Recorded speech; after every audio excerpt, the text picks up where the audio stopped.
Yun po ay manifestation ng doing things with a heavy heart. Now, kung ang anak mahal ang magulang, diba? Kung anak mahal ang magulang, gagawin yan, Ma, Dad, it's my way of honoring and serving you. Of course, hugas lang ng plato anytime, Ma.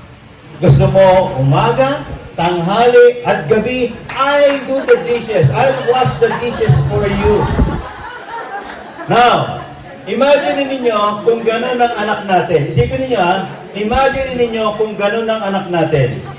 Doing things with a joyful heart compared to doing things with a heavy heart. Ano mangyayari yan? Kayo na po ang magsabi kung anong future meron yung dalawang bata.